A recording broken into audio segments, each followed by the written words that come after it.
Black cloak, street gospel, light of the temple. Sword swing, killer live from the ghetto. The hood messenger, let them know hell's close. Black burial, the devil in a black cloak.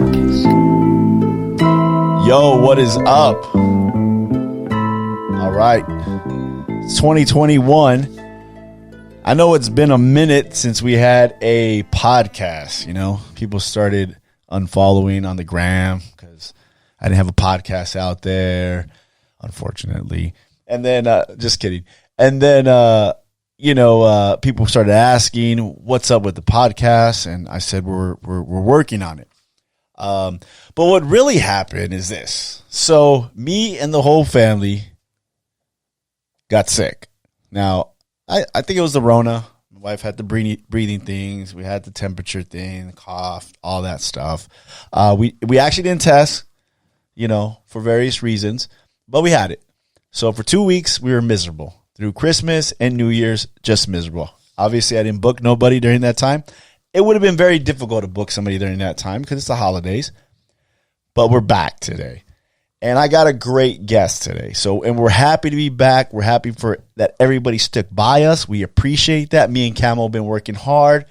We got some guests lined up that are just solid. I'm very happy about the guests we got lined up. It's going to be a good year. I know 2020 was bad for a lot of people, but you got to look at the good things. There's a few good things in my life that I am very appreciative of. And one of them is this podcast.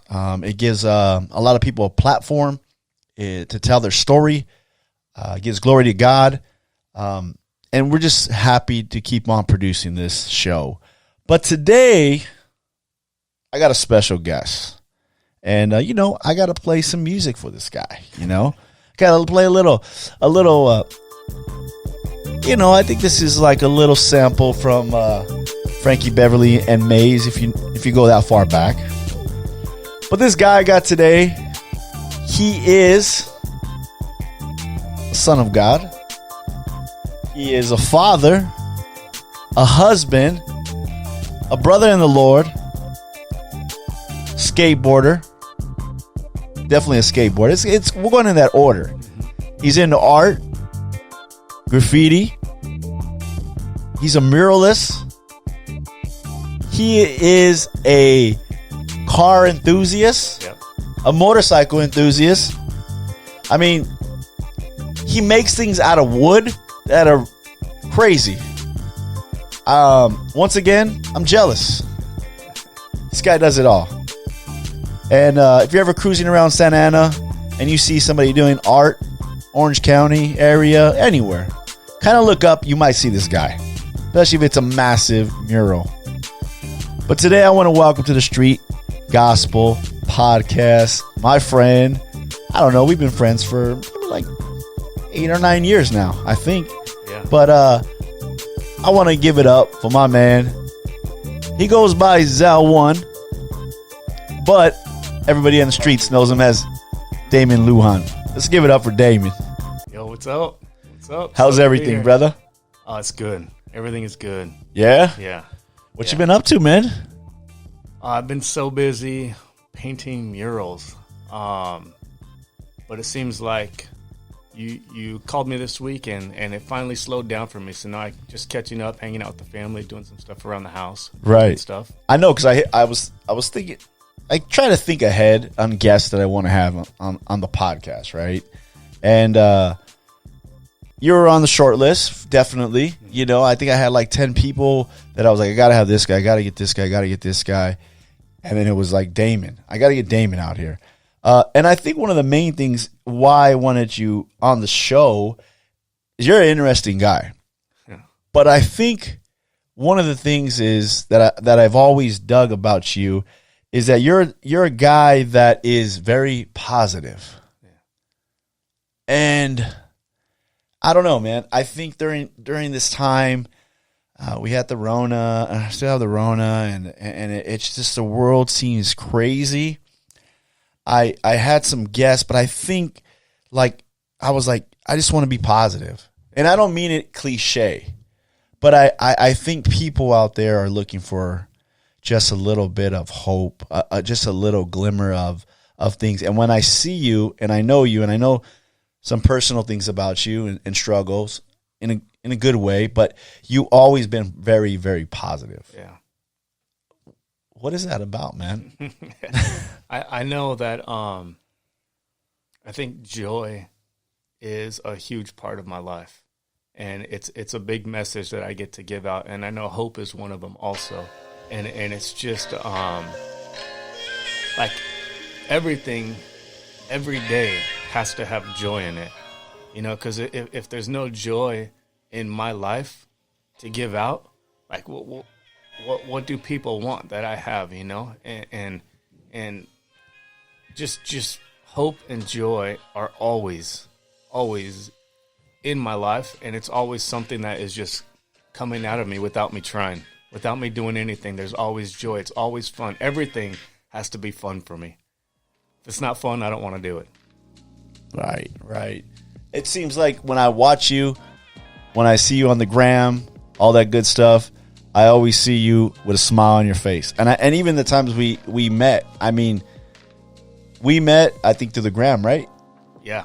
I think that's how we met, through Save Your Brand. Yeah. And then we started following each other, and you came out to some of the events. Yeah. But I know since day one, you have been like just this positive guy. Yeah. And I always liked that about you. And no matter what you were going through, our struggles, you were positive. And I remember one time you were like, "Yeah, man, I think you were transitioning. You were behind." I think you were saying you were behind on some things to pay. Yeah. And you had a smile on your face, and I was like, I would never know this from this guy because he just has this joy. Yeah, that was probably around the time when we were probably losing our house, you know. And I think there was 3 times in a year that our house was going up for auction the next day. You know, and I got 2 kids. I got my wife, and we're living here in Santa Ana. And but joy and hope were never gone. You know, because it joy and hope is a gift. You know, that God has given, and so nothing can take that away. And another thing is at that same time when we were losing the house, I just remember just praying one time, and I just seen God taking care of the paperwork for the house. Wow. And since that day, when I seen that, I told my wife about that, and there was never a worry, you know, because I knew God was taking care of it. And I just felt so strong that he said, I give you this house, you know, and I'm not, like, no one could take it away if I give it to you. Right. And since day one up until 2020, we lived there for 15 years. We could never afford that house until 2020, you know. But up until then, there's no. I don't know how we bought the house, and I don't know how we afforded it for 15 years, you know. And there's so many stories to go with that too, though. But I just remember those 3 times that our house was going up for auction, and we were more worried about our kids not sleeping through the night than we were losing our house tomorrow. It's crazy to live with that type of faith. Yeah. And I don't think it just comes naturally, right? I think faith gets built up. Yeah. And it's kind of funny because you get to a certain part of your life and you're like, okay, I got some faith now. Yeah. Like, God worked that out for me. Yeah. And then God goes, okay, next level. Yeah. It's like a video game, right? And you go to a next level and you're like, okay, Lord, like, what are we doing? Mm-hmm. Where are you taking me?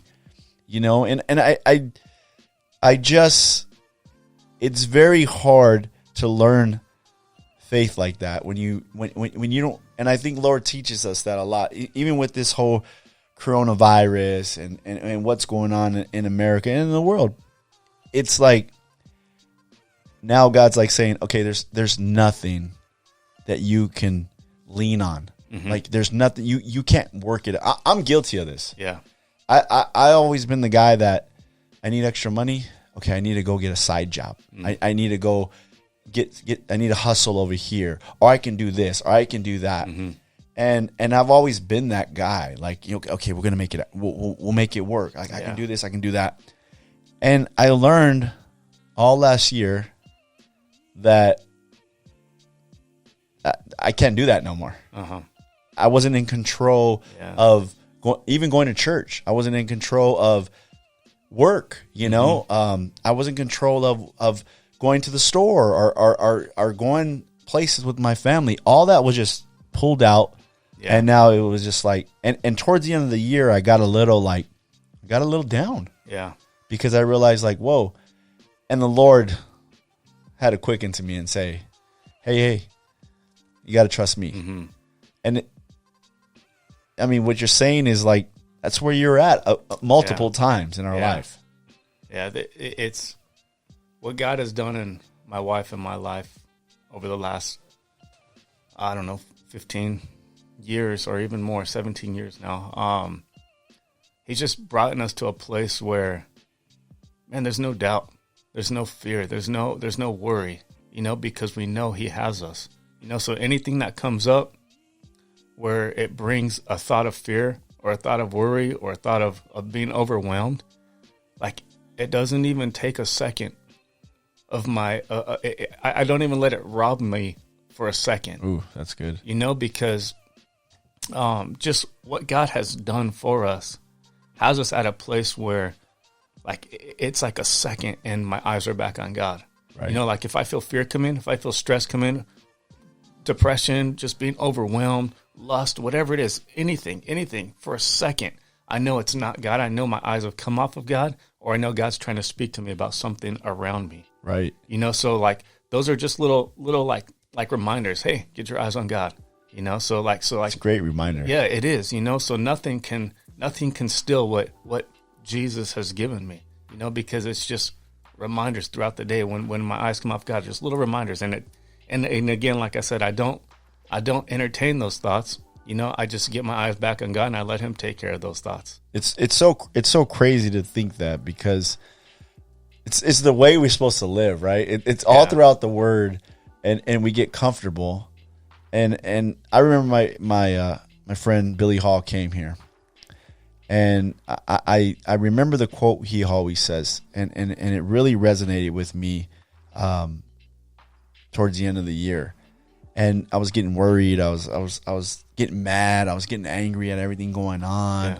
Yeah. It was just a lot. And we got sick. It was just like, I'm like, okay, Lord, like, what the heck? Mm-hmm. And I Philippians 4 was just heavy on my heart. Just going to God, taking all my anxiety, giving it to Him, putting it on Him, and then thinking about what's true, and asking God for a peace beyond all understanding, right? And then I remember what Billy Hall said when he came here, and he says, "Hey, we're just passing through." Yeah.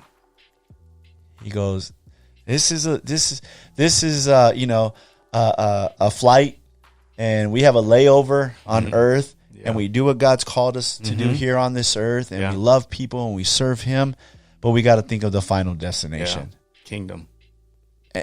And when I thought about that, and just like you said, it's not that He doesn't care. It's not that He doesn't worry. It's just that He gets the bigger picture. Yeah. And I think when you get the bigger picture of life and things, then it makes life easier. Yeah. It doesn't make life easier. It makes life bearable. It makes life like, I'm going to be okay. Yeah. It's almost just a different perspective. Right. And this doesn't happen overnight, though. No. It's not like you wake up and then all of a sudden you're able to do this. This is just years and years of God taking you through different things. It's like every day is training, We're always in training for what God's doing. He's always doing something new, and there's always more, of what God wants to give us.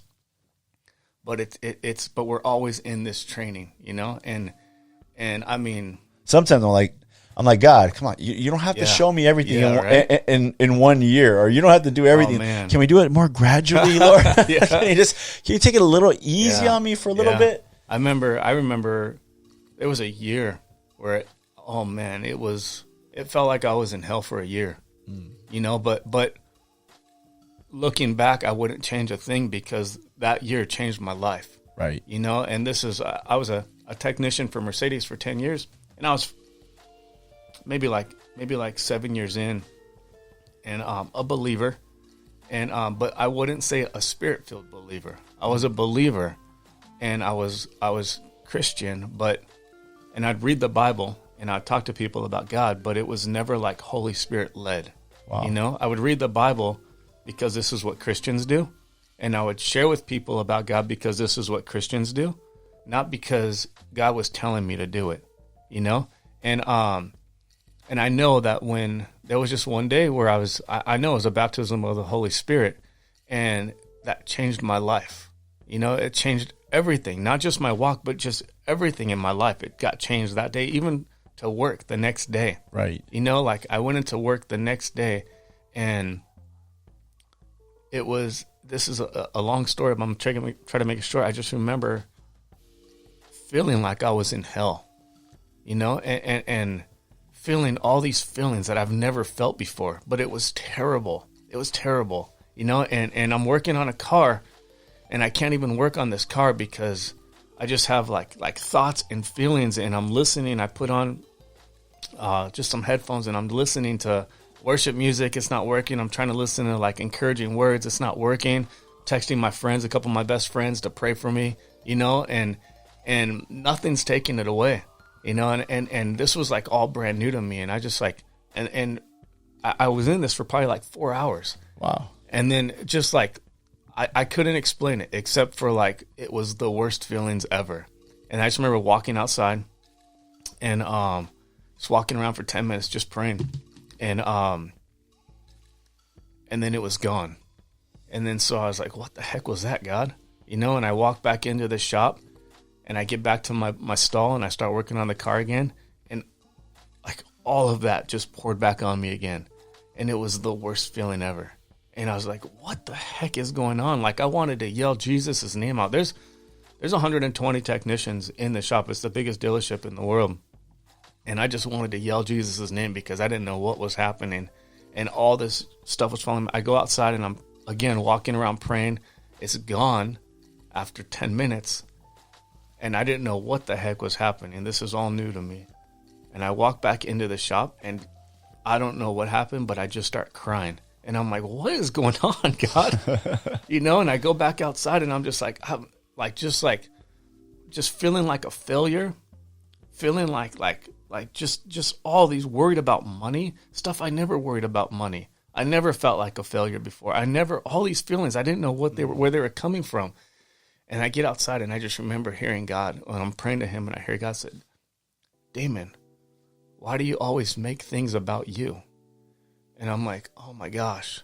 Another good friend of mine at the time was, we would talk about this a lot, and I mean, he's changed my life in an amazing way. And we were talking about like all this, just God allowing us to go through stuff for other people, you know, and I can make it about myself because I was losing my house at that time. I wasn't making any money at work. There was so many things that I can relate all these feelings coming in to my life, and I can just sit in that crappy feeling, or I can say, God, like, who are you trying to show me? Like, what are you, like, what, who in this room is feeling like this, so I can pray for them. Right. So when God said, why do you always make things about yourself? I said, oh my gosh, God, who is feeling like this, so I can pray for them.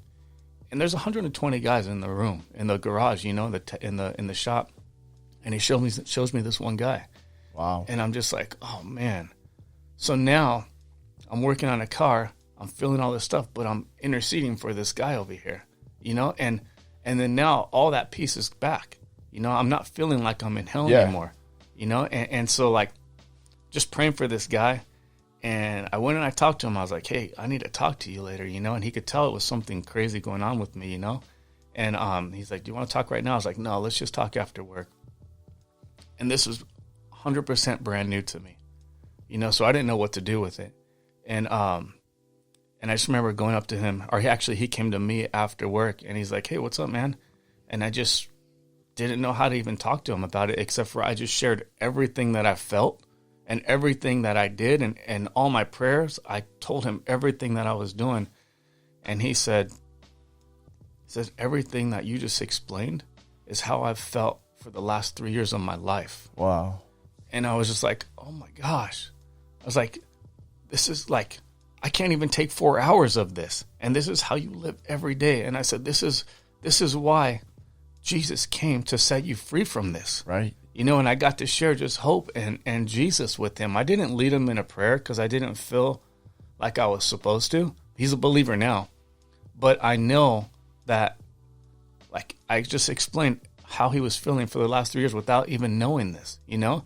And so a lot of times we feel stuff and it's not about us. Yeah. You know, God's allowing, or he's trusting us with information about someone else so that we know how to fight for them and we know how to love them and we know how to speak to them. When Holy Spirit says speak, you don't try to fix anybody, you know? Right. And you don't, I don't go anywhere until Holy Spirit says go, and I don't speak until Holy Spirit says speak, you know, but I'm always praying, I'm always interceding, you know, and yes. It's so crazy that, you know, we go through those things and then God turns those negative or those struggles into a positive, because then he turns around and then we're helping somebody else. Totally. You know, and he seemed, and then what's the human element side to that is people connect faster when you've been what they've been through, right? Yeah. They just draw nearer to you, and it's like, hey, that's me. Yeah. You know, I'm hurting. Yeah. Or I think I explained this in one of the podcasts where my dad died, and for 10 years I was asking God, like, what the heck? Mm-hmm. Like, why? You know, that doesn't make sense. What happened? And my prayers were bitter. You're going to do your will anyways. Don't worry about it. You know, that kind of stuff. And one day the Lord spoke to me and he says, you went through that because you're going to help people that have go through that. And there has been countless young guys, men, and they've lost somebody. Yeah. And I've been able to encourage them and speak to them. And right away, they know I lost my dad, but they listen. And I got their ear. Yep. And they asked, how the heck did you get through that? Yeah. I can't. I had a friend, his dad died recently, good friend of mine. And he reached out and even his mother said, how the heck did you guys go through this? Yeah. You know, this is just painful. And, you know, I just encourage them and love them and pray for them. And I know I give them a little bit of hope that the pain will be there, but there is some hope that, hey, you're going to make it. You're going to be okay. And it's weird how the Lord works like that, man. And I'm like, sometimes I get mad because I'm like, okay, Lord, why did it have to be me? No, totally. Why are you putting me to? But there is a blessing behind it. Yeah. Yeah. Because I feel like, man, the Lord used this negative in my life for some sort of positive here. Mm-hmm. You know, and it's really a blessing because you really get to have that avenue and speaking to people's lives. Yeah, yeah, and I think that's like the point of being Christian. You know, like we're supposed to speak life and be a blessing, right, to everyone around us. If someone's around me and they're not feeling blessed, then I'm probably not doing my job right as a Christian. Right. You know, so we can make our light shine, you know, without saying anything. Oh, 100%. Right. 100%. I mean. I think that's my biggest tool. You know, I'm not out there preaching the gospel, but I'm out there being the gospel. You know, and people see my life and they see something different there. They see hope, they see joy, they see love, and I'm just a Christian. You know, I'm just living my life, having fun. Right. But that's the thing. If there is no joy in my life, why would someone want what I have? You know, there's got to be joy. There's got to be something different, right? Yeah, we're different. Yeah, we got to show people that, and we got to let them see that, like, something's different. Yeah, like I always tell people, if people don't recognize that you're a Christian without you telling them that you're a Christian, then something's wrong. Yeah, you know, there has to be some sort of light shining. There has to be something that you're called to be different. You have to show something that they're gonna say, man, I don't know about that guy. Yeah, and I love when people at work don't know I'm a Christian, and then, you know, you get to talking to them, they're like, I know there was something different about you. I'm like, yes, at least I'm living right. Totally. Something a little bit different. Yep. you mentioned you were a mechanic for a long time. Yeah. At Mercedes. And I kind of know this story a little bit, but that's a decent job being a mechanic, right? Yeah. I mean, for Mercedes. Yeah. Many years ago, I worked at a BMW dealership, and them guys made bank. Yeah. If you got, I don't know if this is how you got paid, but I remember they would get a job, whatever it may be, for a car, and that job would be rated at 3 hours, 4 hours, and if they got it done earlier, they still got that pay. Yeah. Right? Yeah. You weren't working at, CarMax. You were working at a Mercedes dealer. Yeah. But the crazy thing about that is you had a cushy, I wouldn't say a cushy job. It was a hard work job. You had a good job. Yeah. And you left that job. I did. Once again, on faith? It was. Yeah. Yeah. What was that about? Man, so yeah, it was a good job. I mean, on paper. What was the wife saying when you wanted to leave? Was she saying, "What are you doing?" That was. Are you sure you're hearing from God? Man, yeah, no, that was. Oh man, that was a weird one. So when I was working at Mercedes-Benz, it was a good job. It was. I go and work 8 hours, and I made a good amount of money. There was guys making double what I was making there. But it probably was a little dishonest. But you could be an honest technician and make a good amount of money. You know, like enough to live in Orange County, and I was. It towards the end, it got harder to make a living there. There's a lot of just, I don't know, fraud that goes on in there, just replacing parts that don't need to be replaced. Yeah. Because it does pay a lot. Right. And you could do it in a little amount of time and you could make a lot of money there, doing that. And it's known throughout the dealership. But I was known to be the guy that wouldn't do that. And I just remember my shop foreman coming up to me and asking me, there was like 5 shop foremen. There was a big shop. And I just remember one of them coming up to me and saying, I think you need to be a little more creative with your stories, because at the end you have to write what you did. And they wanted me to write stuff I wasn't doing. And I told him, I said, if that's what I have to do, then this isn't the job for me. And ever since that day, they stopped giving me work. Wow. Where I'd pull up the next car that says no work, but the guys around me have a lot of cars. Or they would give me some of the worst cars to work on that doesn't pay well. A lot of like figuring out problems and not making money, because they knew I wouldn't make the shop money, by doing what was needed to do to make the money. Right. So it just became terrible. It became terrible. I was making, and that's around the time when I was losing my house, because I just wasn't making money. But God, I just remember him telling me, you're not here to make money. You're not here to fix cars. That's what's going to happen, but you're here for these people. And I said, okay, thank you, Jesus, because even if I tried, I couldn't make money here.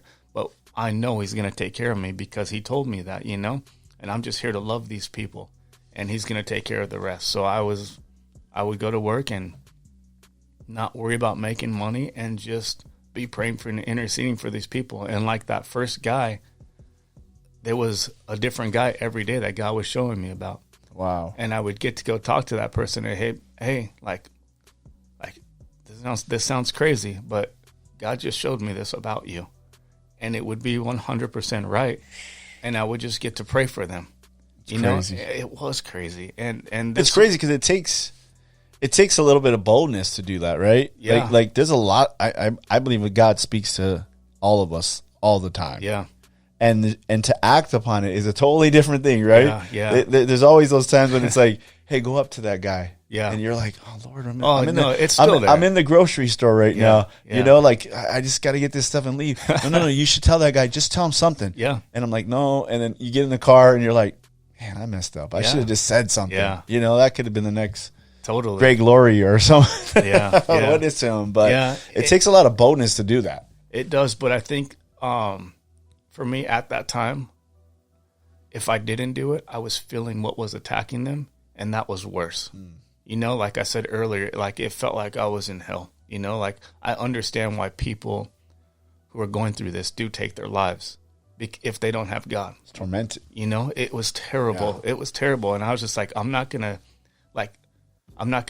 even spend another 45 minutes in this of interceding for this guy. I'm just going to go talk to him right now because I can't take it, you know? And, such a burden, bro.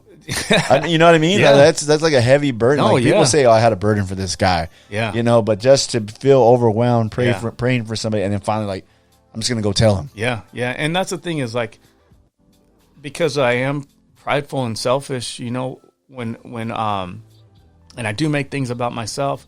Like the first time it was 4 hours, the second time 3 hours, then 2 hours, you know, and then until I remember, oh, this isn't about me. This isn't about me. God, who are you trying to talk to me about? You know, and that's why I said it was a year. It was a year of this, and I went through 120 guys. I went through 120 guys. God showed me about every single one of them. And when it was done, God said, I'm done with you here. And I said, thank you, Jesus. And I quit that day because I couldn't take it. I didn't know what I was going to do, but I couldn't take it. And I had no peace there. And at the time I was painting. I was always painting. I've always been painting. Always been into art. Always been into skateboarding. Did you know you were a good artist early on? Not early on. There was always better artists than me, but I was good. You had some talent. Yeah. I was good, but there was always better, but I just enjoyed it, and that's why I never knew that it could be a job, you know, because like I was never the best, so I knew like I just didn't even for the best I didn't know it could be a job. What kind of art did you do? A lot of skateboard graphics, Yeah. some graffiti because there was graffiti everywhere. I grew up in Culver City, and just across the street from me, there was a couple guys that were in AWR, and they would do graffiti in my backyard because I had a half pipe. So like my parents let them come and do graffiti back there. Nice. And so always been around graffiti. Skateboarding and graffiti, they go together. You know, all the street spots, Venice Beach. I grew up skating Venice Beach, so there was always graffiti there. And so I never did it back then, but I loved it. The culture. Yeah, Everything about it. Yeah, the colors. It just it changes the atmosphere. You know, Yeah. like all that stuff. You know, just like this room, all this art, all the colors, all the stickers. Like it just changes it. Yeah. You know, and I love that. So I was always drawing. I would do graffiti in books and stuff like that, but never on walls. Right. And so I was always painting, and then I started doing artwork, and some reason it was selling at that time, and so I quit that job, and I was just painting. But then I was also doing a lot of skateboard ministry at that time. So you quit a good job at Mercedes. Yeah, and that was To be an artist. well. I didn't know what I was going to be. I didn't know what tomorrow was. You know, I knew that I had peace to leave, and I knew that I heard from God I can leave. And that's all I knew. I didn't know what I was going to do next. Dude, it's and you already had kids? Yeah. So Yeah. usually, so you kind of did it backwards. Yeah. Usually people become the artist and then go get a full-time job once they have the wife and kids Yeah. and the house payment, right? Yeah. So you did it backwards. Yeah, I did. So you have a steady job, you have the wife, you get the two beautiful daughters, Yep. and then you say, I want to become an artist now? Yeah, I didn't know what I was going to become. I didn't know what I was going to become at that time. I was selling art. But you heard from the Lord on that. I didn't hear. Okay, so yeah, let's go back to when I heard from the Lord about being an artist. Did he come down and touch? You guys touched fingers? No, and it's not like I hear his voice out loud, but I just know when I hear God, you know? And even if there's times I hear God and I act on it and and maybe I was wrong, whatever, like I made a mistake, you know? Maybe that wasn't God, but I'm always practicing hearing God's voice. Even to this day, I'm still scared to go pray for people, and I still tell them, hey, I'm practicing hearing God's voice. That's good. I don't want to interrupt you on that, but I think we're all about telling God what we need, and we're talking to Him, and we never become good listeners. Yeah. But the more you hear, the more you the more you practice taking the risk, and you know, okay, that was God this time. Okay, this time wasn't. And then you kind of like the more you do it, you realize, okay, this is God. This is God. Some more discernment there. Yeah. And so when I was working at Mercedes and I was working on a car one day. I just remember God saying, "Hey, you're gonna travel the world. You're gonna paint murals, and you're gonna talk about me on the streets." Wow. And I said, "Wow, I don't know how that's a job, but thank you, Jesus." You know, and I knew at that time, like at that time, I heard God's voice, and I knew it wasn't my job to make what He just told me happen. I just wanted to keep my eyes on Him and let Him take care of that. You know, I think that's changed now, but at that time, that's how I felt. You know, like now I feel like there is a part that I have to do to it, but at that time, I didn't want anything to take my eyes off of just God. I just wanted to work, and I just wanted to be obedient, and I just wanted to be with my family and know He was going to take care of tomorrow, and He did. You know, but so on that part of back then, when you said, you know, you're just going to allow Him to do it in your life. Yeah. And you said how it changed. You know, Yeah. Is that change like where you put like some of that faith into practice, where you're saying maybe like for art, I want to learn that technique. So you start sharpening your skills a little bit. I think a lot of people go, me and my wife say this about marriages, right? Yeah. You know, you get these couples and they're like, well, God's going to take care of it. And we're like, God's always going to do His part. That's what my wife always says. Yeah. God's always going to do His part, always, right? But He's the foundation. Yeah. But here's the tools. Totally. And here's the material. Yeah. You got to build the house. 100%. Right? Yeah. I think as you get older, like, okay, Lord, you're speaking to me. I think you're speaking to me, Lord. That's a lot of work. I know it's going to take a lot of work from my part now. Yeah. It's just not going to be all God, but He's going to give us some opportunities, but we got to put a little work in, right? So possibly it might not have took 15 years if the way I think now I was thinking back then, you know, because back then I was just like, I could trust God and He's going to take care of it. Right. I'm just going to keep worshiping Jesus and He's going to take care of everything. You know, I'm going to keep worshiping God and He's going to take it, which is true. It is true. It is true. But we also have a part in it. Yeah. You know, we also have, there's like, we have to work. We have to do it. The faith without works. Yeah. Is going to be dead every time. Totally. Right? You know? And so when I got that word, it was 15 years before I actually stepped into that promise. Wow. But I never lost sight of it. I always knew that was going to be my future. But at the same time, I knew that like whatever jobs were in between, I needed those jobs to learn what I'm doing now. If I would have just went straight from Mercedes to painting murals, my murals would be crappy. You know, like they wouldn't be, or my relationship with God wouldn't be the same, and you wouldn't see it in the murals, because I know my murals, there's so much worship and prayer into them. I know that they change people, they change neighborhood, they change cities, they change lives. You know, right. It's not just art on a wall. It's so much more than that. So much more than that. Yeah. So but 15 years in between, you know, from when I stepped into that promise. Crazy. But I never lost sight of it. Yeah, that's a difficult thing, right? I think we're in a society where everything's fast. You know, we get everything quick. You can get a degree in 2 years instead of 4 years, and you can do this and do that. Yeah. Find everything online, order it, comes tomorrow. Yeah. And God's kind of old school in a lot of a lot of ways, and I always say, like, you know, 15 years to God is what? Yeah, it's a second. It's nothing, you know, and it's like we sometimes lose sight. Like, okay, Lord, when are you going to make this happen? And a lot of people don't hold on to those promises. Yeah. You know, God spoke to you, made a promise. You held on to the promise even after 15 years. I think when I would have got into like the fourth year, I probably would have said, okay, Lord, when am I going to be this muralist, you know, and start painting? Yeah. You know? So even when I did skateboard ministry, I was painting also, and we were traveling.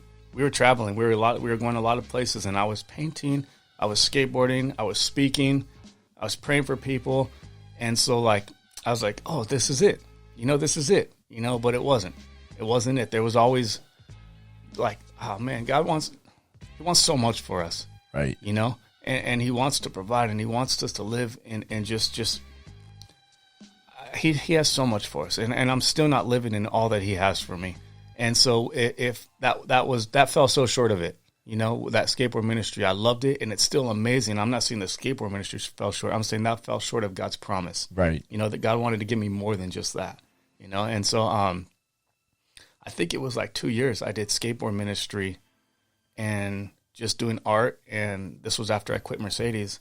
And I think me and my wife were doing everything we can, even just like me and my dad were buying old audio equipment, old stereos, fixing them up, selling them on eBay, selling a little bit of art here, going on skateboard, like just trips around. Like this is what was amazing in those 2 years is that like we would go on trips where we would take, like, I was a team manager for a couple teams, and Reliance and Siren, both freaking awesome. The Wells, an amazing family, started this ministry, and they're still going. You know, it's still going, and they're still doing amazing things. But we would go and we would collect. We had probably like 10 guys on the team, and they all had sponsors, so we'd collect as much clothes and skateboards and as we can, you know. And we would go and visit. Like, we'd take like a 3-week tour, and we'd go visit all the worst cities that we can find and find the worst skate parks and just go there. And our boys, like the kids that skated for those teams, they were good enough to skate for other teams, but their focus was Jesus. So they wanted to share God's love more than make it in the skateboard world. Wow. And so we'd go to these places, and our team was usually the best skaters at the park, you know. Like, and it's just like a local pro coming to the park. It's so, like, they would go, and like we talked about earlier, the kids see them, and they see them skating, and they see how good they are. So they have their respect, you know. Like right. You can't just show up to a skate park, and if you suck, expect the kids to listen to you. You know, like so these kids were good, and so whatever they had to say, these kids are gonna listen because they were good at skateboarding. Right. You know, the connection. Yeah. So we would go and we'd say, like, who wants free skateboards, free clothes, and of course everyone's gonna come running. And before we do that, we want to share what we're doing, you know, and we just preach the gospel.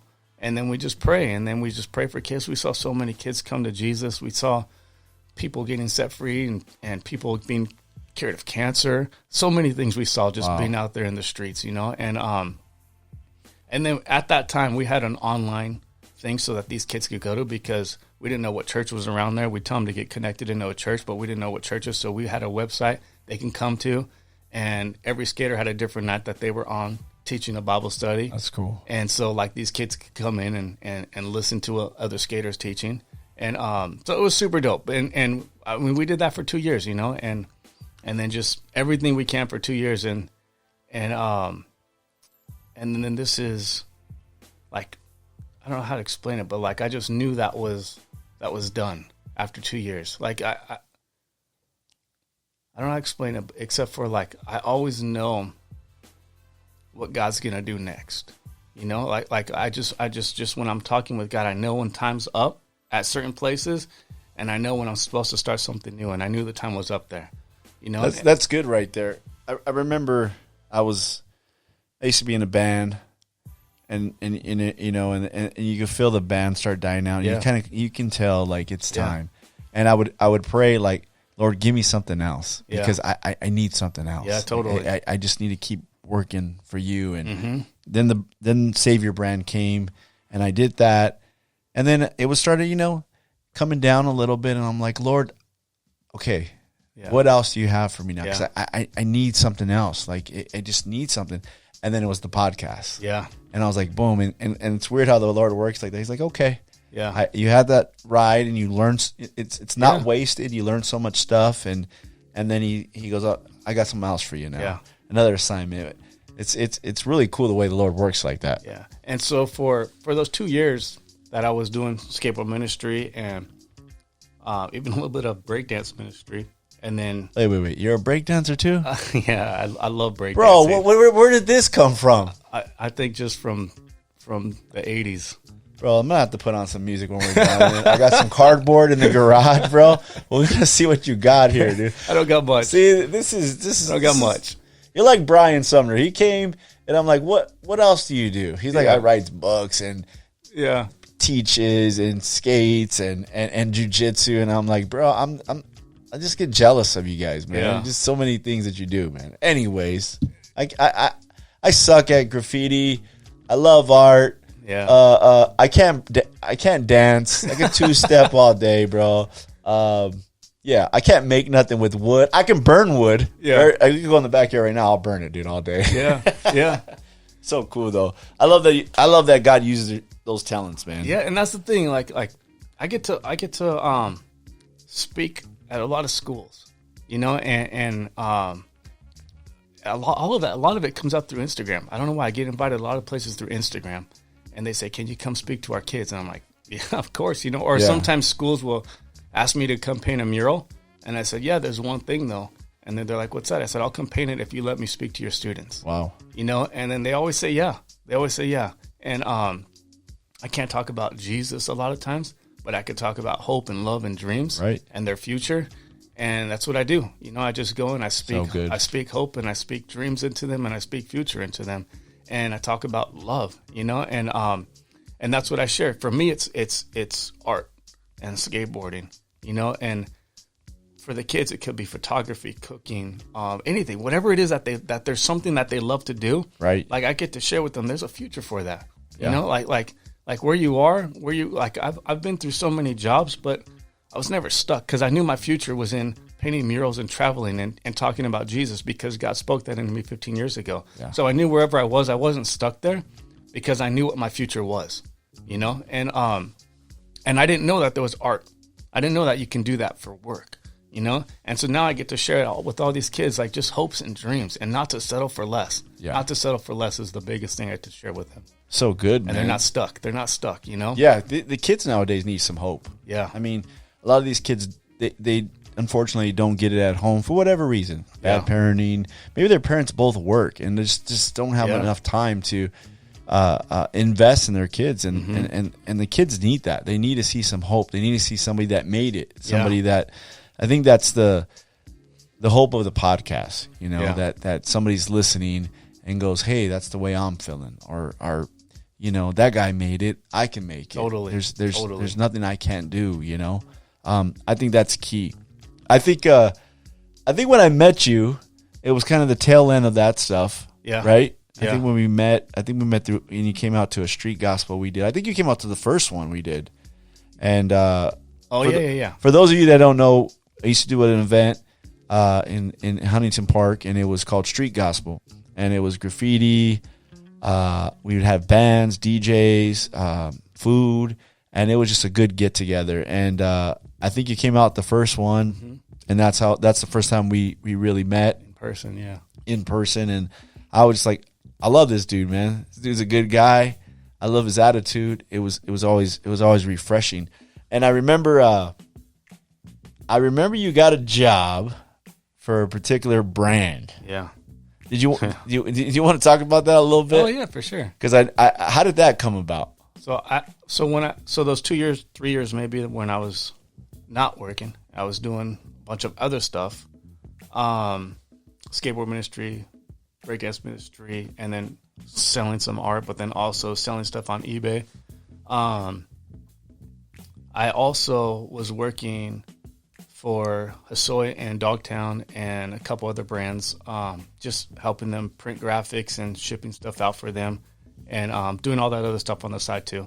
And good friends with Christian, so just helping all these guys out. And but then, like I said, I knew that the time was coming to an end, and I reached out to a couple friends and I said, "Hey, I know you know a lot of people in the industry. I never worked in the industry.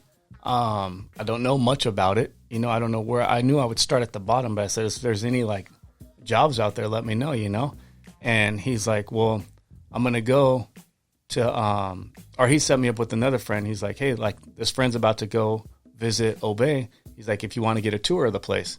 And I was like, oh, heck yeah. That Obey started in art and graffiti, Right. And so I was like, and they were in the Obey Clothing's in Irvine, and that's 10 minutes from where I lived. It's right by Santa Ana.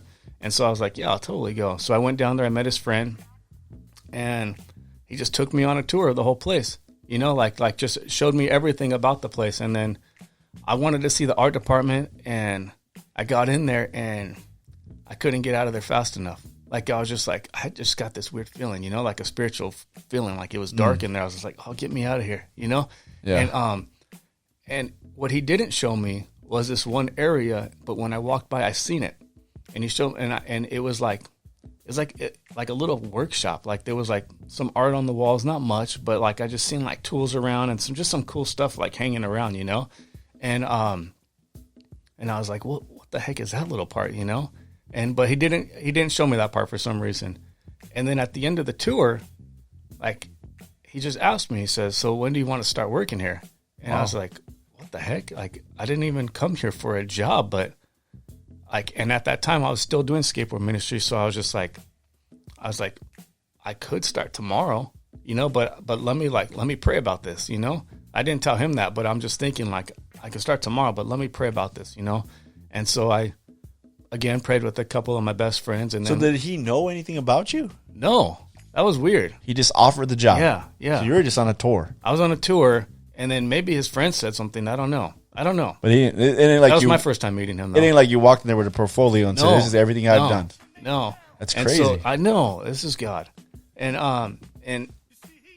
we could talk for hours about God's favor. But anyway, so like I just remember talking to my wife and then talking and then praying. I just remember being honest with God. I'm like, God, like I'm going all over the place with this skateboard ministry. I'm praying for people. I'm seeing people getting healed, people getting saved, like hundreds of them, you know? And I was just like, if I take this job, it's full time. Like I can't do that anymore, you know? And I said, but God, I'm going to take this job. And if it's not you, then stop it, you know, but I'm going to take it. And so after talking with some of my friends and praying with them and praying with my wife about it, so then I called him and I said, yeah, I'll take the job, you know. And I knew I was going to start at the bottom in the warehouse. I knew I was. And I would go there. We would start. I started in the warehouse, but I knew where I wanted to be in the company. That one shop. I didn't know what it was yet, but I knew I wanted to be there. Whatever that was, I wanted to be there. And I know I went and you gave me, I think me and Ash a tour one time, and you showed me that shop. Was that the same little that area? Yeah, I remember that. I don't remember. I think you've been there a couple times, so I don't remember if you went there before I started there into that shop or I was still in the warehouse. I don't remember. I could see how it would. No, I think it was already your shop, and I could see how it would catch your eye because it was cool. There was like a playground for artists. Yeah, I mean, I made it a lot cooler than it was. You probably did. Because when I seen it, it was just like it was a start, you know. But I didn't know, I didn't know, I didn't know what it was, but I knew that's where I wanted to be, whatever that was. And so when I started in the warehouse, it was ridiculous. I'd go to work. We start at 6. I'd show up at 5:30, and I would just pray for a half an hour before I start. And God would show me stuff, you know, about just like, even like, I don't say demonic, you know, but he would show me where dark places are. He'd show me like stuff that's in that place that didn't belong there. And I would just go to those spaces where I'd seen them before, just in my prayer time, I seen them. I'd go to those places and I just release God's presence. I'd release Holy Spirit and I would just pray over this place. And that's what I would do every day. You know, I would just go and I would just pray, and I was pulling orders for people and praying. And did you get any backlash for working for Obey and being a Christian?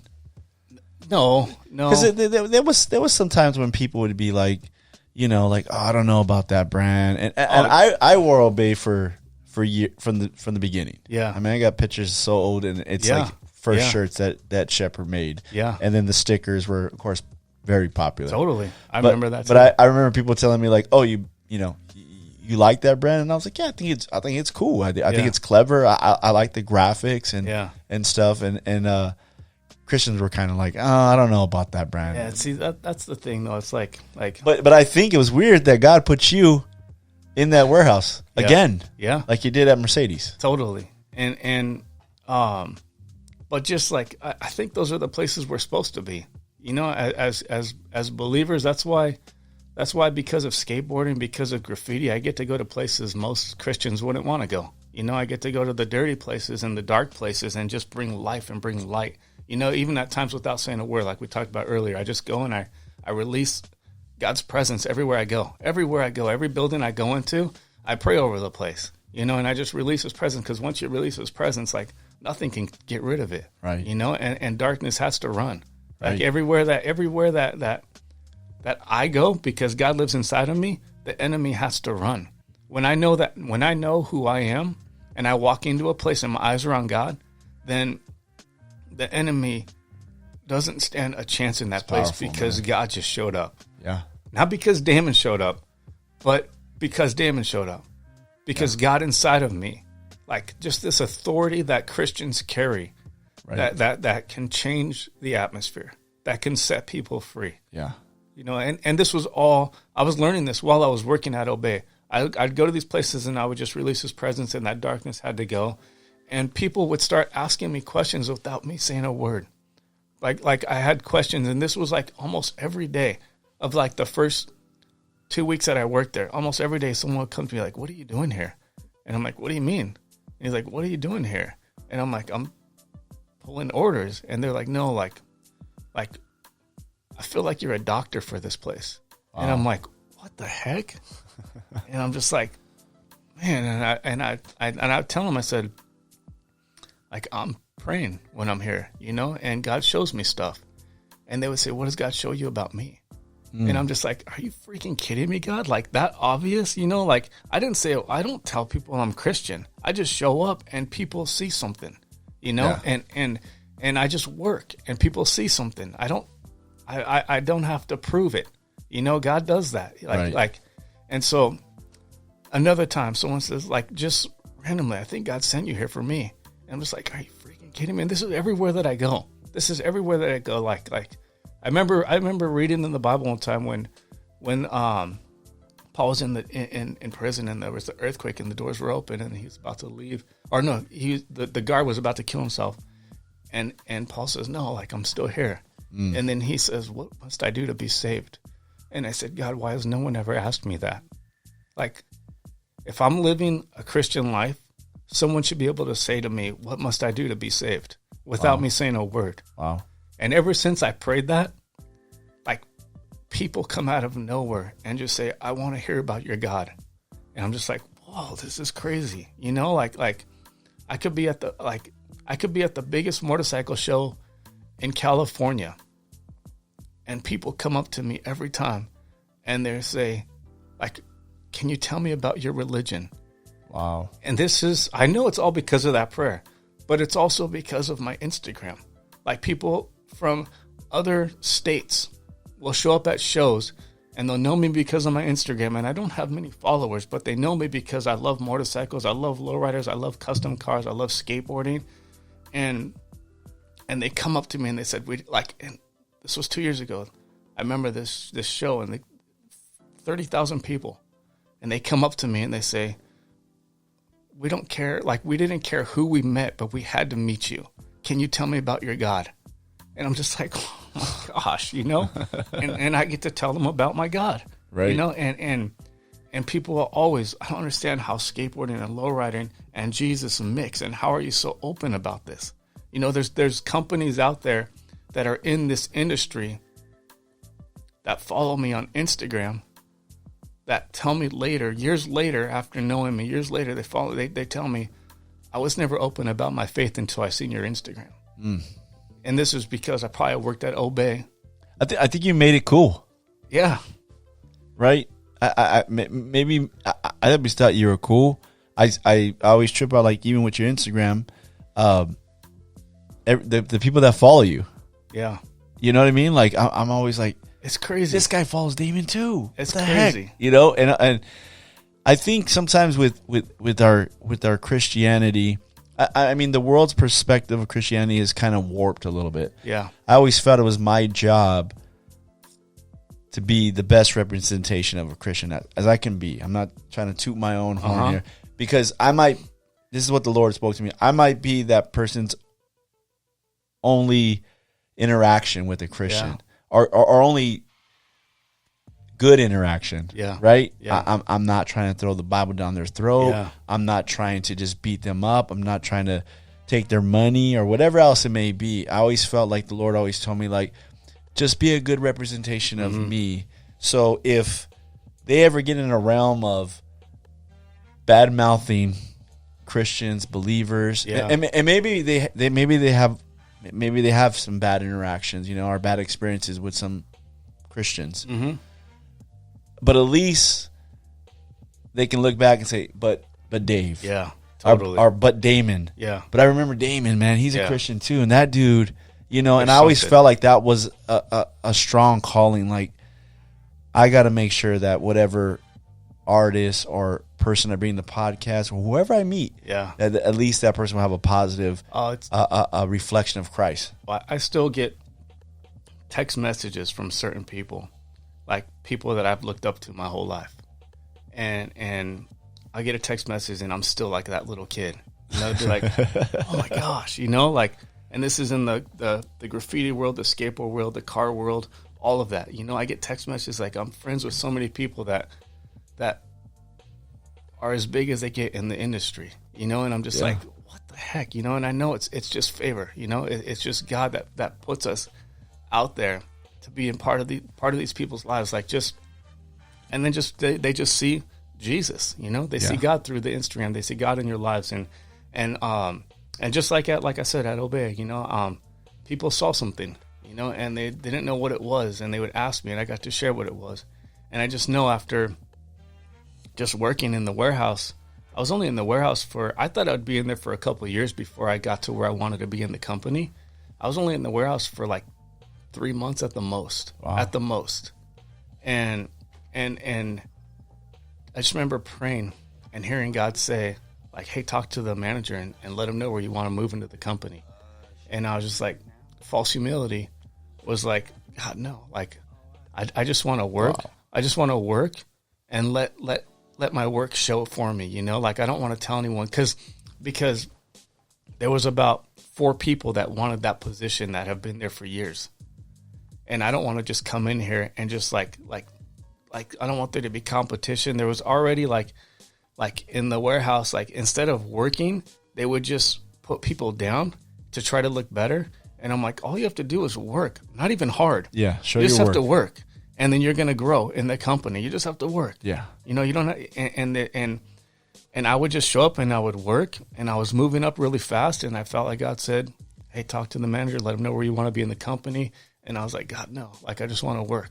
I just want to work. I don't want to like, and this was false humility. God's telling me what to do. And I'm just like, no, I'm not going to try to be that, you know? And so 3 days in a row, he was telling me that. And then on the third day, the manager came up to me and they said, where do you see yourself going in this company? I'm just like, oh man, that's so crazy, you know? And so I shared with them where I wanted to be at that one spot I seen during the first tour. And he said, you should go tell the owner. Oh man, this is another thing about just favor and just God. Is the first day that I started working there, 3 months before that day, first day that I started working there, I seen this guy. When I was on that tour, I had a certain brand on, and it was a chopper company, and there was a guy that was working, and he said, oh, nice shirt, I like that shirt, you know. And then I was like, all right, thanks, man, like it's one of my buddy's shirts. And then so I saw him after a week of working at the company. I saw that guy eating lunch by himself. So I was like, oh, this guy's into motorcycles. I'm going to go talk to him, you know. He was an older guy. And I went up and I was talking to him, and we were just talking about cars and motorcycles, and he started talking to me about his bike, and he showed me a picture. I was like, holy crap, this is a really nice bike and kind of an expensive bike, you know. And then he's like, and I have a Chevy also. He's like, it's actually the same colors as this. And I'm just like, is it a 49 Chevy? And he's like, yeah.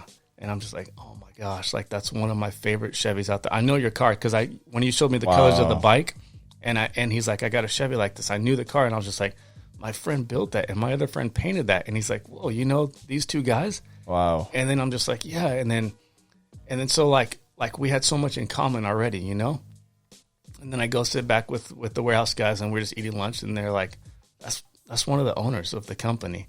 And I'm just like, oh crap, I didn't know that, you know? So like if I knew it was the owner, I probably wouldn't have went up to him and talked to him. You know? You're like a modern day Joseph here, bro. God just keeps putting you in places. Yeah. And so when that guy said, you should go talk to the owner, I went to that guy, you know, and I said, hey, like I'm off work at 3:00 every day.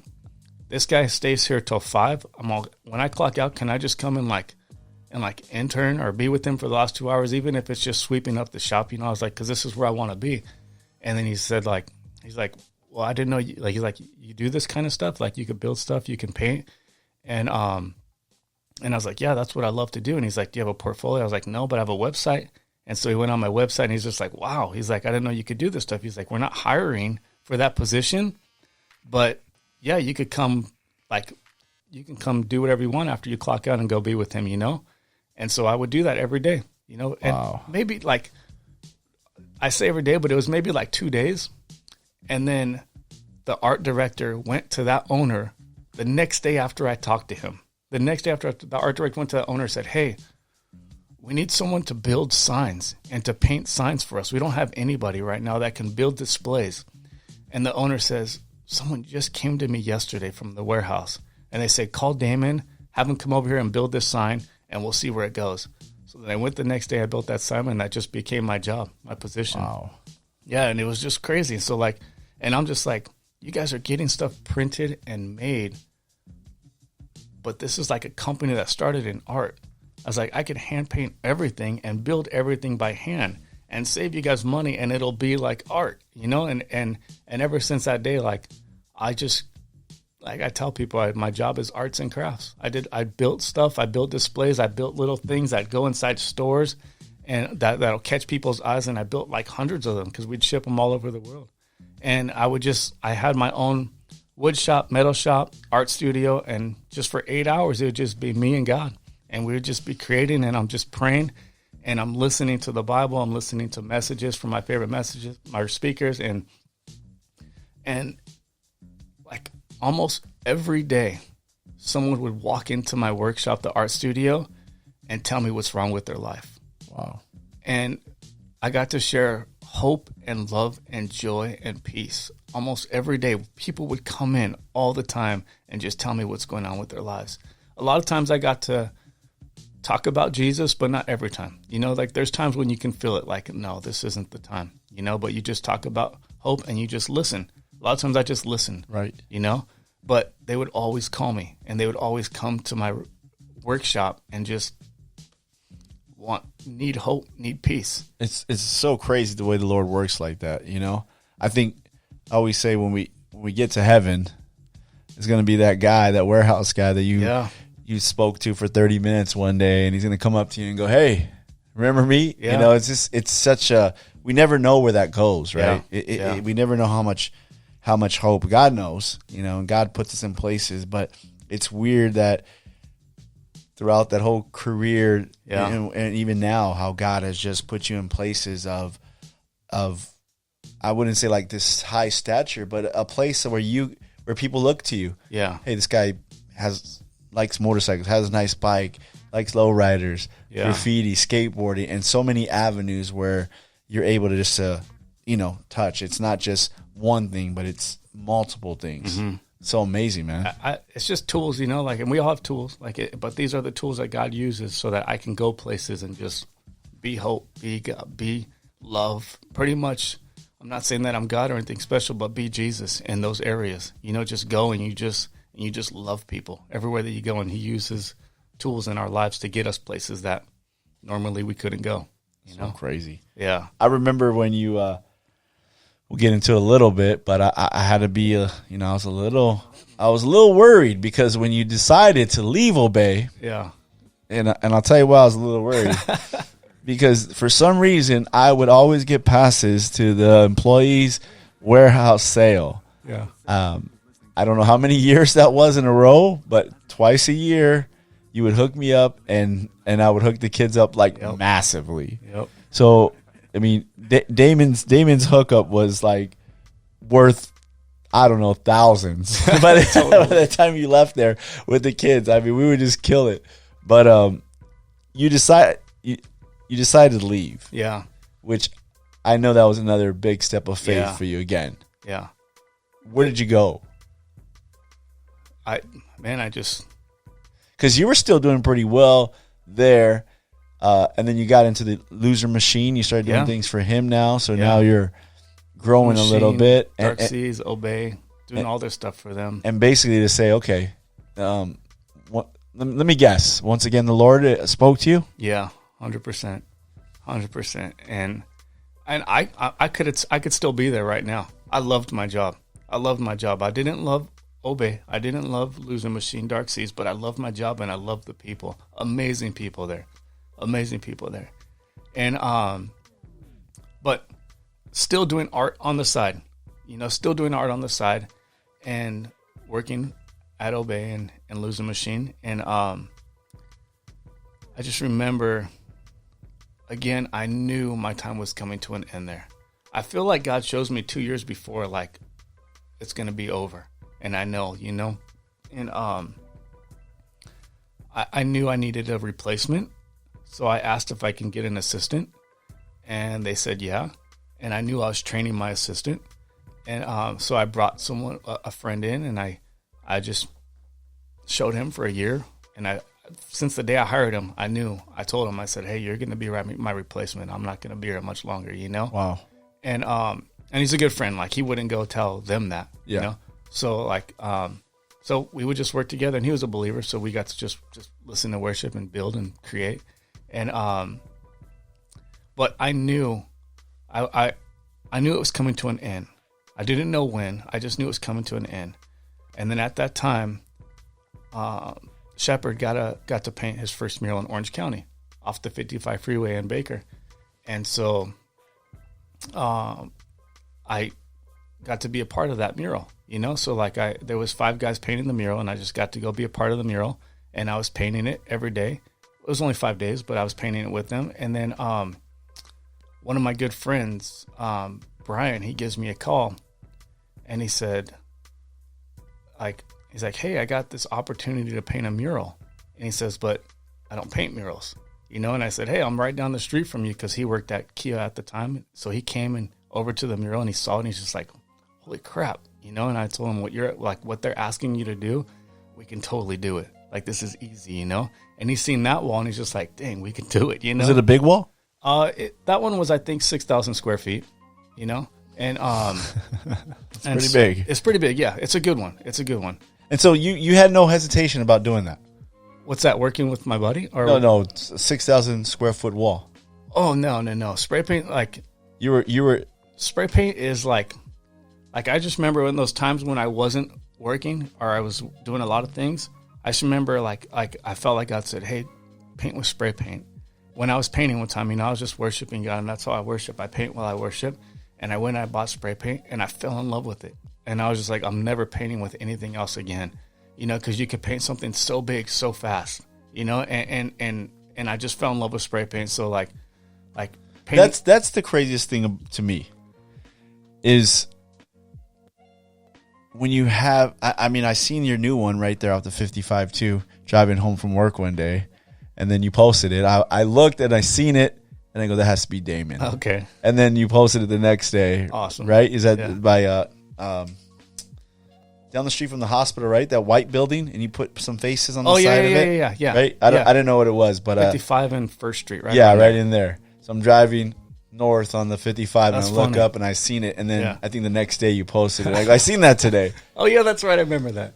Yeah. But my thing is, and this is just a personal question, and this is the hardest question for me to understand, loving art and everything. I went to another great artist, Al Mack.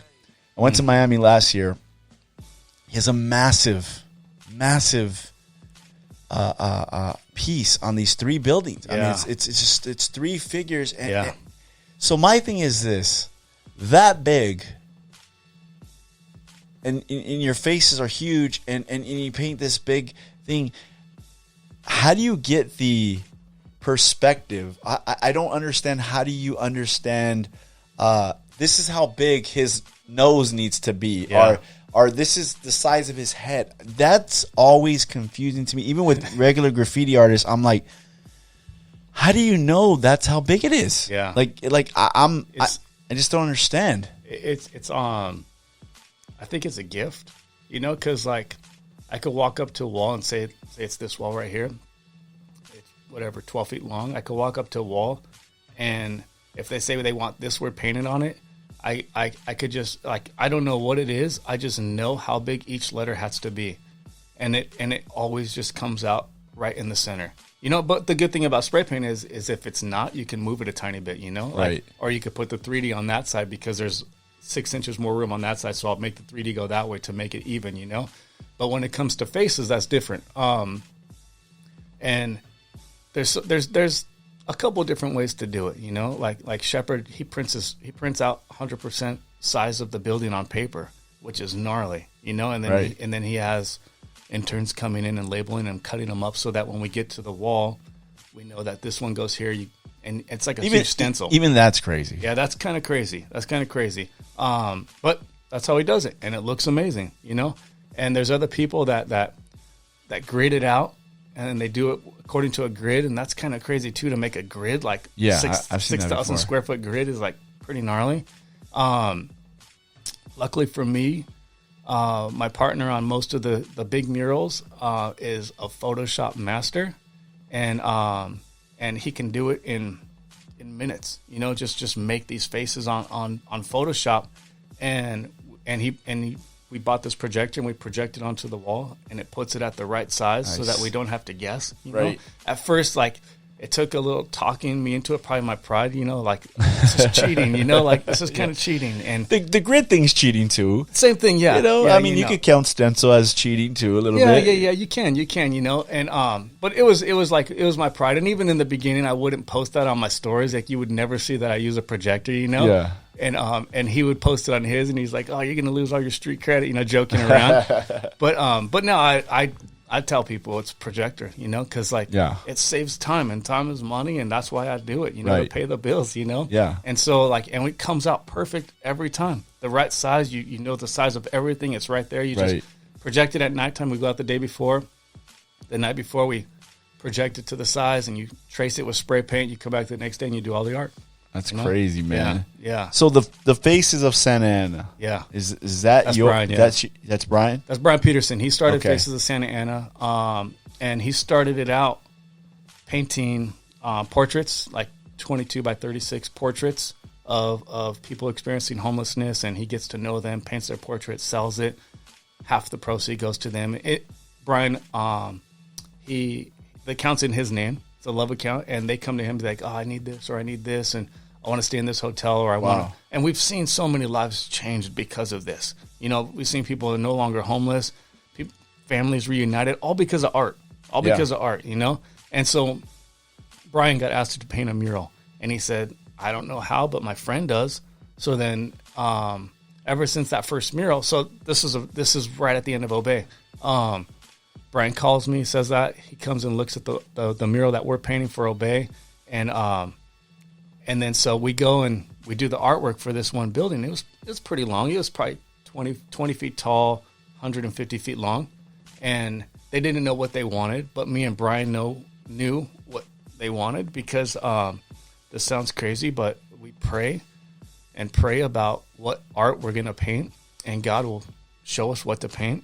You know, so we'll give them like 5 different options, but then we'll show them the God option, and it always gets picked. You know, and so we had like I think it was like 12 faces on the wall, and it was going to be of people that are living in there. It's permanent housing for homeless, and so we wanted to interview 12 people, get their stories, their life stories, what they loved, favorite colors, favorite quotes, and tell their story on this wall, but around their face, you know? So we take pictures, we turned it into art, and we told their story around them.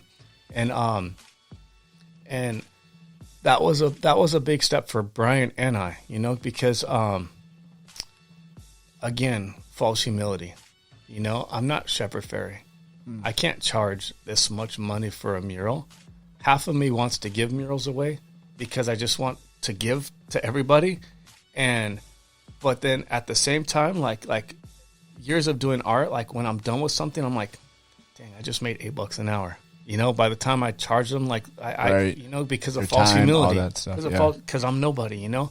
And there was like, this was like in December, and there was 5 things that happened that month where they were big things, where I'm just like, I'm nobody. Like, why would this happen to me? Like, and then another big thing happened. I'm just this nobody from Santa Ana. Like, why would they pick my art? You know. And then another big thing, like huge things, you know.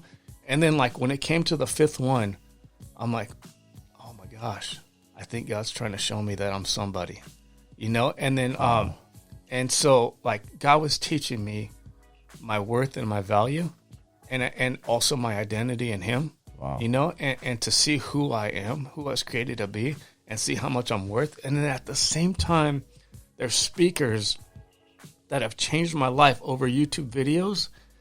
And because of God's favor, like I got to go spend days with them. And these are people that have changed my life without even knowing it, because I've been listening to the years, and now I'm hanging out with them. And they're speaking life into me and prophesying over me and breaking off false humility. And I'm just like, I wish I recorded everything. Right. And then so me and Brian, now we do all this art, and we have to come up with the price for it. And we're just like, how? How do you charge for something this big, you know? Right. And so we prayed about it. God gave us a number, and then he showed us how to charge, you know? And I'm just like, awesome. So then now, like, how do we ask for $40,000 for a painting? How do you ask someone for $40,000 for a painting, you know? So it was like scary, you know? Like, so then Brian writes up the email, and we were scared to hit send, you know? And because we're just like, what if we lose it because we asked for too much, you know? And then he sends it. Within 5 minutes, they're like, oh, no problem. You know, Wow. We're like, what? Like, what the heck, you Wow. know? And so we did that painting in 5 days, you know? And while we were painting that, this is a pretty rad story. While we were painting that, because we have a lot of friends living on the streets, just working with Faces of Santa Ana. Let me give a little. Santa Ana, for people that don't know, they know it's in Orange County. Yeah. But Santa Ana's probably the roughest city in all of Orange County, right? Yeah. I mean, there's some parts of Anaheim, but Yeah. I would say probably Santa Ana is a lot different It's more known for it. than Orange Oh, yeah. and Irvine. Newport and especially Irvine, right? Tustin, I mean, yeah. it's definitely different, right? But I think that's why I love Santa Ana, because I'm not the biggest fan of Orange County, but Santa Ana doesn't feel like Orange County. No. You know, like I love Los Angeles. I grew up in Los Angeles in Culver City, but I wouldn't want to live there anymore. You know, like I love going and visiting. I love it. I love skating out there. I love going out and just looking at all the graffiti on the sides of the freeways and going looking at all the art. But Santa Ana feels like Orange County and LA together. You know, so, Right. and I just love it. You know, I love it. There's art everywhere, and just different. Just there's diversity, and there's it's dirty. Once again, God put you in there. Yeah. I work in Santa Ana, so that's where our office is at. So I remember I'm not from Orange County. I mean, you know, Disneyland, that's it, and whatever, you know. But when I started going to Santa Ana, you know, and getting off, you know, the 5 at Grand and driving down Grand, and I was like, this reminds me of Southeast LA where I grew up. Yeah, this reminds me of Huntington Park. I always tell everybody, like, Santa Ana is like the LA of Orange County. Yeah. It's weird because it's surrounded by beautiful cities, Tustin and everywhere else. But you go, you know, a few blocks, you know, east, you're fine. You know, Tustin, Irvine, and you're good. Yeah. But Santa Ana is just in the heart of it. And once again, I think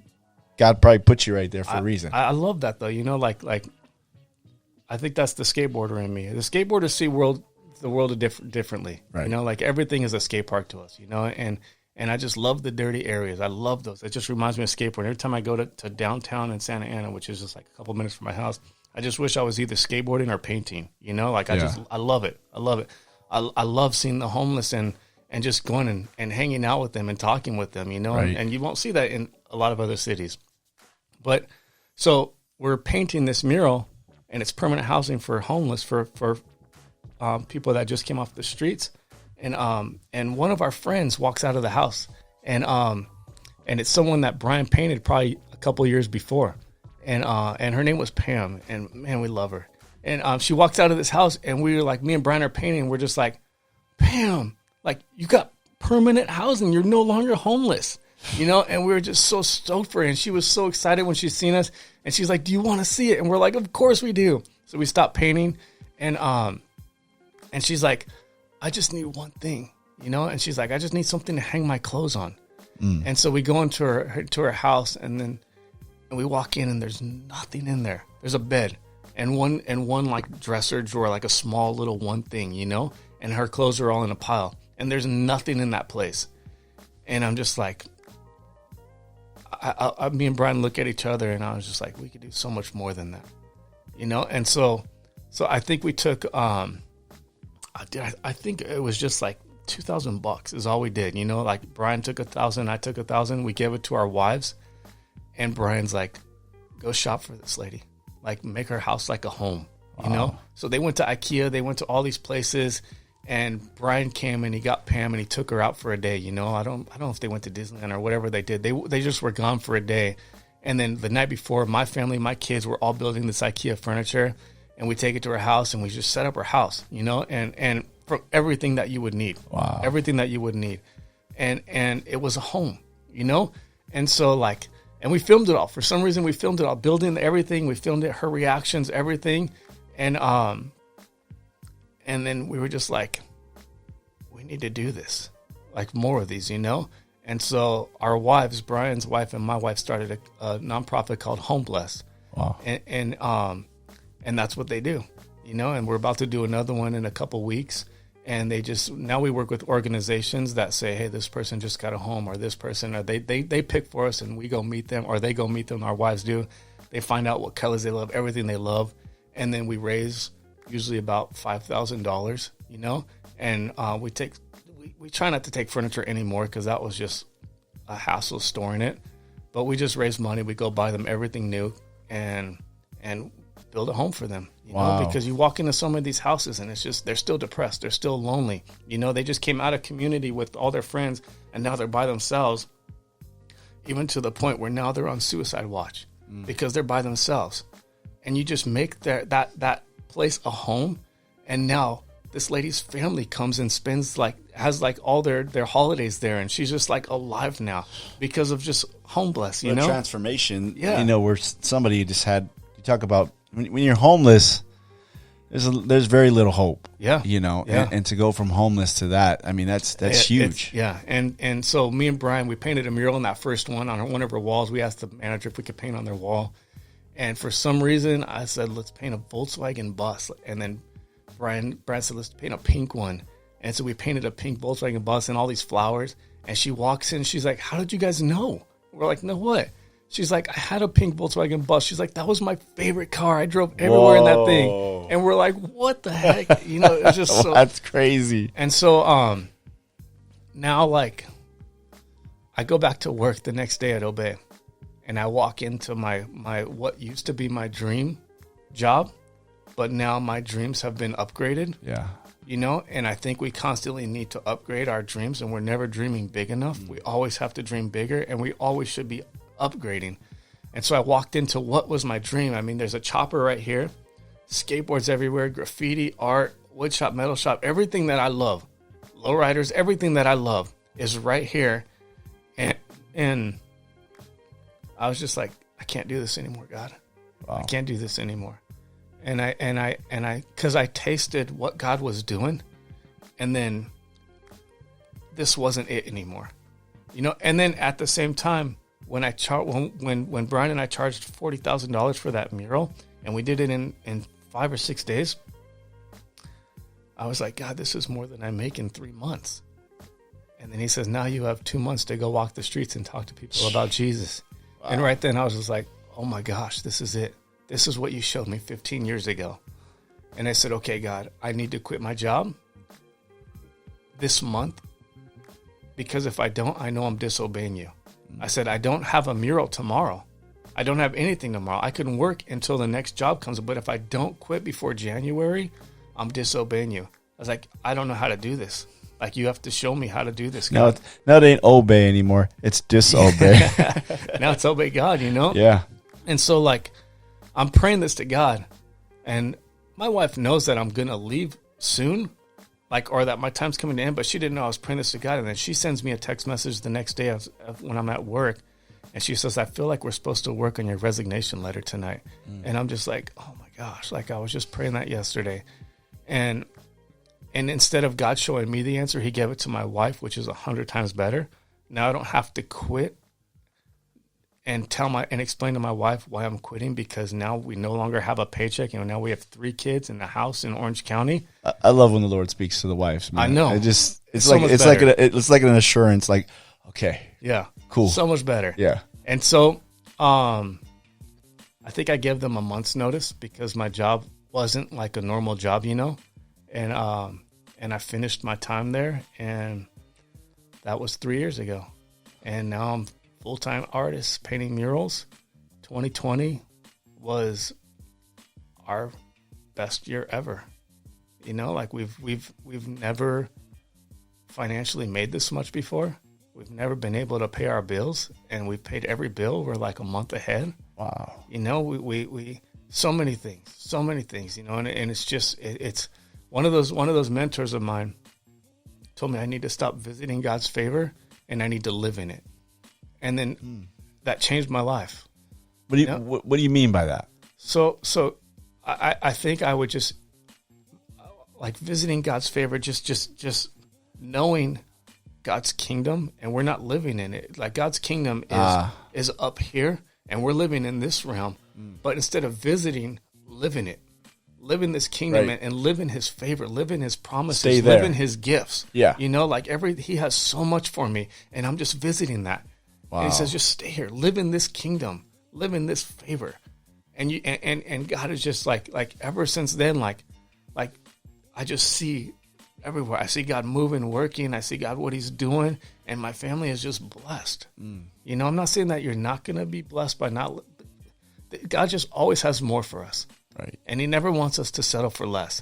You know, I'm not saying that your life's going to be amazing. We still struggle. We still have problems. There's still circumstances, but we're above that now. You know, like those don't affect us anymore because we live in God's kingdom. Those still come at us, but it's like, God's got it. You know, like I don't Right. need to worry about that. Right. You know, like what's going on in the world, I don't need to worry about this. I live Right. in God's kingdom, and I'm praying for this world. I'm praying for the situations. I'm interceding for it, but that doesn't affect our walk with God. That doesn't affect our lives. We're not going to be depressed because something stole something that God gave us. You can't steal something that God given you.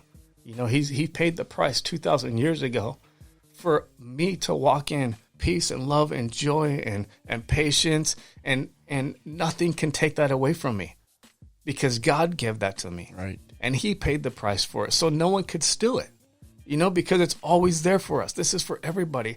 If I don't have peace, I know that something's robbing me of what God paid the price for. If a thought of fear comes in, I know that my eyes have coming off God. Wow. And so like the second something comes in and comes against those things, the fruits of the Spirit, I know that my eyes came off God, and someone like the enemy is robbing what God paid the price for me for. You know, so it's great perspective right it's there, like man. living in it is, you know, and it's God. It's just living in his kingdom. It's living in, and I'm not fully there, you know, like No, none of us are, right? Yeah, and I'm not saying that like I'm still a baby in Christ. 20 something years, I'm still a baby in Christ, you know, like I'm just so grateful and thankful. I love that you say that you're not there yet. You know, most people, like you said, look at the gram, look at your success, hear your story, and you're still like, well, I'm not there yet. Oh, there's more. Yeah, it doesn't end until we get there, right? Yeah. I remember studying scripture where God says, you know, be perfect because I'm perfect. Yeah. You know, and I was like, gee, Yeah. how? You know, he wants to be all these things, and then at the end, he's telling us, be perfect. Yeah. I'm perfect. What do you mean by that, Lord? You Yeah. know, like that's just how? How do I attain? But I began to study that word, right? Yeah. Perfect. And in the Greek, it's like teleos. Mm-hmm. And the way it's translated is a final destination. Yeah.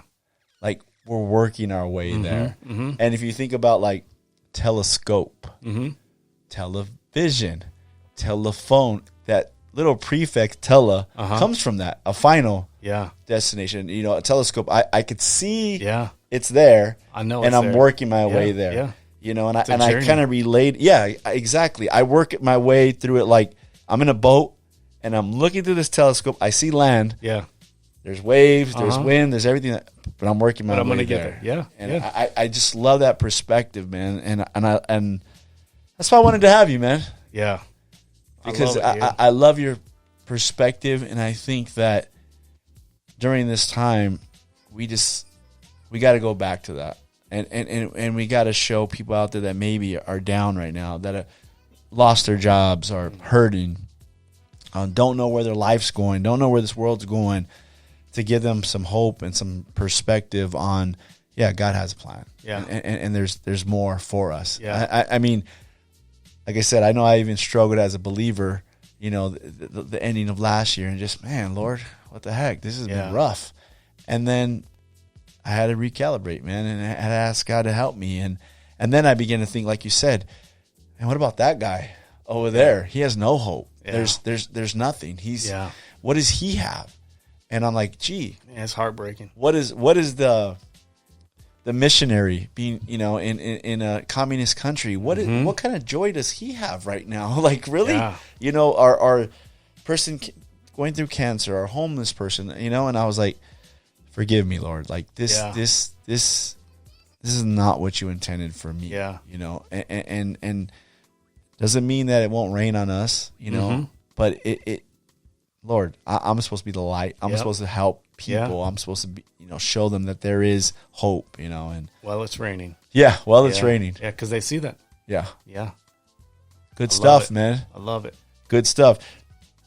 Before you go, me and Camo got a little something, man. we got what me and him call the Furious Five. All right? Yeah. And the Furious Five is a little 5 questions. We'll make it short, quick, fun. Here we go. Question number 1. Your favorite artist of all time. You can only pick one. Oh, gosh. One. I know you're going to hurt a lot of feelings out there. Mac. Mac? Yeah. Why Mac? Just mind-blowing. Like you said Crazy, earlier. Yeah, like I mean, just such a huge inspiration to see his stuff. I just like, I want to get there. You know what's funny? It's my favorite artist too. Yeah. He's just top. That was hard though. When I I'll give you top 3. Go ahead. I think second would be Pose. Yeah? Yeah. Yeah, those for sure.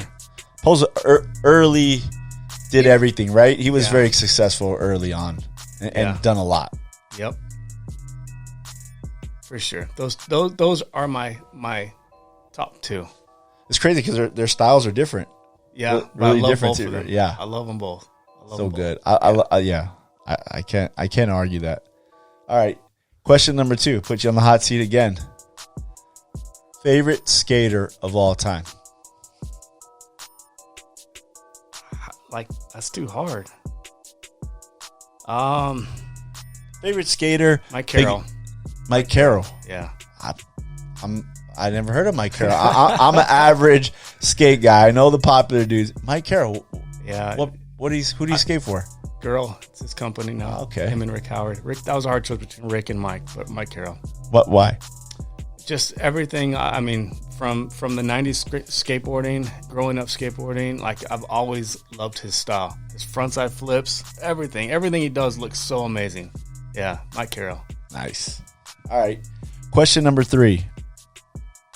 You only can pick one lowrider. What year, what make, what model? And you can, it's yours. I'll go get it for you right now. A 2-door 54 Chevy. 2-door 54? Yeah.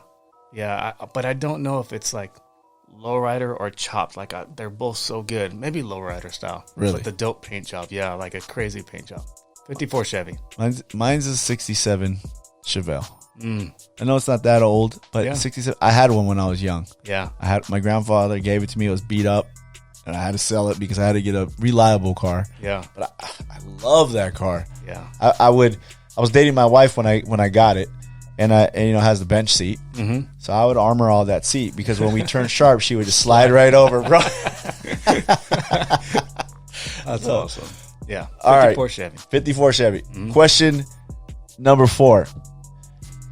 You only can do one of these 2 things for the rest of your life. Graffiti or skateboarding. Which one would you pick? Skateboarding. Skateboarding. Yeah.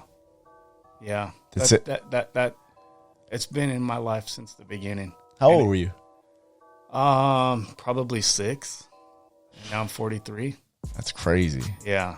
It's crazy that you're still walking because skating is no joke. I mean, I think it's just helped me in my life. I think that's how God protected me, and that's how I got safe through skateboarding. So skateboarding Kept you busy as a kid, huh? Yeah. What type of skateboard do you like? Because there's Old man Damon likes transition, but street skateboarding. street more, skateboarding. though. Yeah. Oh man, David. Yeah, you have to change your style a little, Yeah. right? It's a little safer. I do that with jiu-jitsu. I'm like, this is old man jiu-jitsu. I'm just gonna smash and grab, and we're Yeah. just that's it. I can't do all this fancy. I can't do that. I'm not gonna try. Yeah. Just So mini ramps. question number 5. Biggest influence in your life, man. I mean, besides God, my dad. Everything I know is because of him. Like everything. How to fix a car, how to build a house, how to fix anything, how a motor works. Everything I know is because of my dad. Good fathers are amazing, man. Fathers Yeah. are amazing. So that's where you got all your skills Yeah. from Yeah. early on? Yep. From Pops. Yep. Man, that's amazing, man. Hey, man, I appreciate you coming out. Yes. Thanks for having me. It's been a good time. Do you have anything you want to promote, man? Anything that Yeah. I mean, check out Faces of Santa Ana. Check out Home Bless. Home Bless? I'm gonna check out Home Bless. Yeah. I didn't Yeah. know about that. Oh, it's amazing. You can see all the videos that they've been making. And your Instagram, Zao One Zao One. and Zao1.com. All right, man. I appreciate you coming out, bro. Thank you. I love you, man. Thank you. Love you too, man. That's going to conclude episode number 14 of the Street Gospel Podcast with my man Damin Lujan. I want to thank everybody for tuning in. We got some guests lined up, so be prepared. But be sure to spread the message of the Street Gospel. Tell your friends to subscribe, YouTube. Tell them to check us out on any major podcast platform. Make sure you hit that subscribe button and make sure you share it with somebody. I appreciate it. I know you're not going to like every episode, but if you hear one out there, make sure you share it. We out.